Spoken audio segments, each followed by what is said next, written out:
बिस्मिल्लाहिर्रहमानिर्रहीम अस्सलाम वालेकुम। दोस्तों, मई का महीना शुरू हो चुका है, अप्रैल ख़त्म हुआ, उससे पहले हमारे पास मार्च था। मार्च के महीने में बड़ा मज़ा आया, बहुत इन्जॉय किया सब ने। सबसे बड़ी न्यूज़ तो ये थी कि हमारा पाई कॉइन लिस्ट हो चुका था। 20 मार्च को लिस्ट हुआ, बड़े बड़े झूठ ख़त्म हो गए, बड़े बड़े स्कैमर्स का ठप्पा लगाने वाले वो स्कैमर्स अपना मुंह बंद करके खुद ही बैठ गए कि जो पाई को स्कैम कहा करते थे कि पाई सिर्फ लोगों को बेवकूफ़ बना रहा है, पाई सिर्फ टाइम कंज्यूम कर रहा है, इसके अलावा पाई के पास कुछ भी नहीं है। बट ऐसा नहीं हुआ। 20 को पाई लिस्ट हो गया, वो भी $2 पे।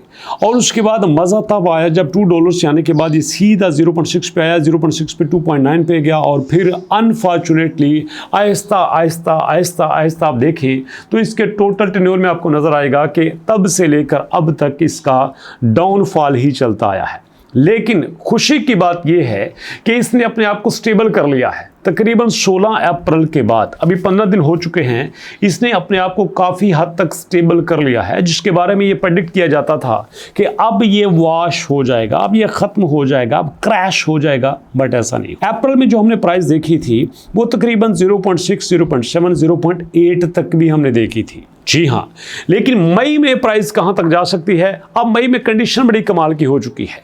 मई में कंडीशन ये है कि अगर आप डेली चार्ट देखें तो डेली हमें नज़र ये आता है 6 से नीचे, 6 से ऊपर, 6 से नीचे, 6 से ऊपर।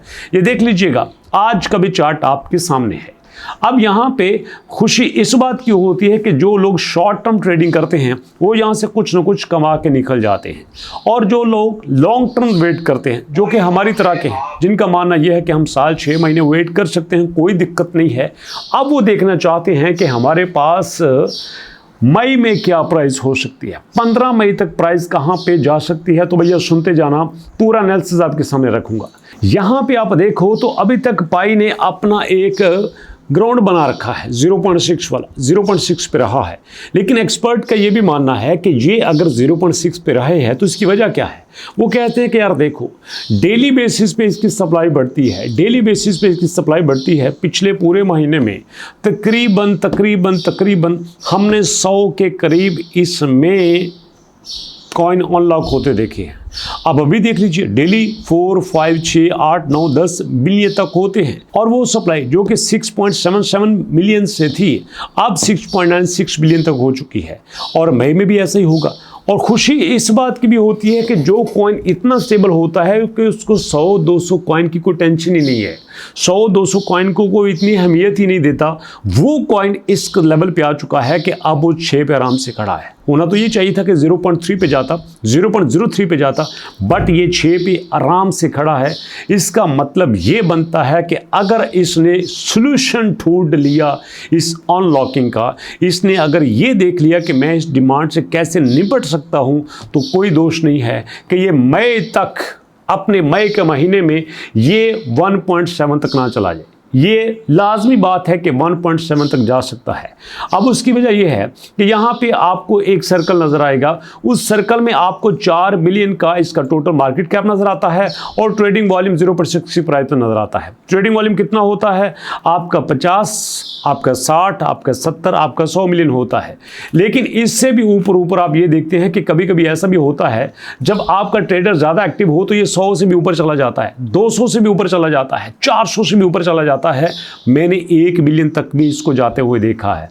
तो समझ ये आ जाती है कि अभी भी इन्वेस्टर वेट कर रहा है, अभी भी ट्रेडर वेट कर रहा है, अभी भी पायनियर वेट कर रहा है कि कब हमारे पास आइडियल सिचुएशन आती है और हम वहाँ पे एंट्री दे सके।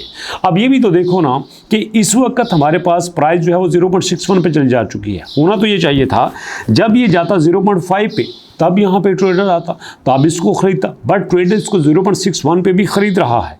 नहीं मानेंगे आप? चलिए यहाँ पे ओपन करते हैं बिटगेट को, बिटगेट के लाइव एक्सचेंज पे चले जाते हैं। मैं आपके सामने बिटगेट के लाइव एक्सचेंज पे चला जाता हूँ। यहीं से आप खुद चेक कर लेना कि कितने ट्रेडर हैं, कितने बायर हैं, कितने सेलर हैं। सबका दूध और सबका पानी आपके सामने हो जाएगा। चलिए जी, क्लिक कर लेते हैं और देख लेते हैं कि इस वक्त यहाँ पे ट्रेडर कितना बैठा हुआ है, यहाँ पे सेलर कितना है, और यहाँ पे आपका बायर कितना है। क्लिक मैंने कर दिया है, और क्लिक करने के बाद यहाँ पे देखें जो जो इस वक्त सेलर है वो अपनी बड़ी प्राइस लेके बैठा है, इवन कि 8 लाख तक भी लेके बैठे हुए हैं, जबकि आपको सेलर में कुछ भी ऐसा नजर नहीं आएगा, बायर स्ट्रांग नजर आ रहा है। तो ये सारी चीजें क्या इंडिकेट करती हैं कि आपका बायर स्ट्रांग है, सेलर इस वक्त कमजोर है।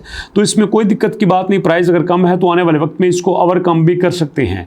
और दूसरी बात रही जो हमेशा आपसे कहता हूं कि जहां पे अगर आप पाई पे काम कर रहे हैं वहीं आप एमबीपी को भी जरा देखिएगा, क्योंकि अगर आप एमबीपी को भी साथ शामिल कर लेते हैं तो ये कहते हैं कि नाले चोपड़ी नाले दो दो, तो इस तरह से 2 प्रोजेक्ट आपके पास आ जाएंगे और दोनों पे अगर आप पैरेलल चलते हैं तो आपके पास एक अच्छा ऑप्शन हो सकता है।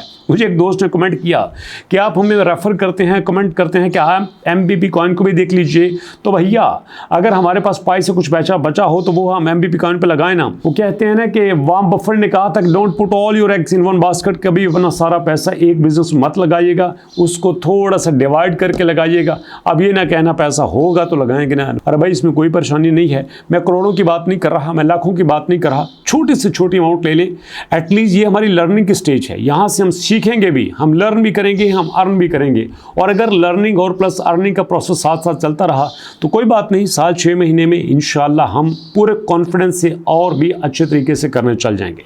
और आखिर में दोस्तों रिक्वेस्ट है आपसे कि दोनों मुल्कों में, मुझे पता है कि पाकिस्तान से भी लोग देखते हैं, इंडिया से भी देखते हैं, दोनों मुल्कों में इस वक्त जो कंडीशन चल रही है, इस कंडीशन में हमारी कुछ जिम्मेदारियां हैं। सबसे बड़ी जिम्मेदारी ये है कि हम हमेशा कोशिश करें कि एक दूसरे के रिस्पेक्ट करें। इधर भी लोग हैं, उधर भी लोग हैं, इधर भी जाने हैं, उधर भी जाने हैं। इंसानी जान बहुत कीमती होती है, तो हम ये चाहते हैं कि सारे मसाइल अमन से हल हों। लेकिन किसी एक फ्रीक ने भी अगर कुछ ऐसा करा या फिर ज़ोर ज़बरदस्ती करने की कोशिश की तो फिर जवाब तो सारे ही दे सकते हैं। तो इसलिए रिक्वेस्ट ये है कि मामलात को ठंडा करने की कोशिश करें। जो भी किसी से गलती हुई है उसकी जांच पड़ताल होनी चाहिए, उसका पता करना चाहिए, उसकी वेरिफिकेशन होनी चाहिए। किसी गैर जानबदार से करवा लीजिएगा, न्यूट्रल से करवा लीजिएगा। लेकिन यहाँ पे अमन अमान सबसे बड़ा मसला है, ऑलरेडी लोग अपनी परेशानियों में हैं। तो इसलिए दुआ करें कि ये जो क्रिटिकल टाइम है ये अच्छे तरीके से गुजरे, नहीं तो जब जंग शुरू होती है तो फैसले तो फिर हथियार ही किया करते हैं।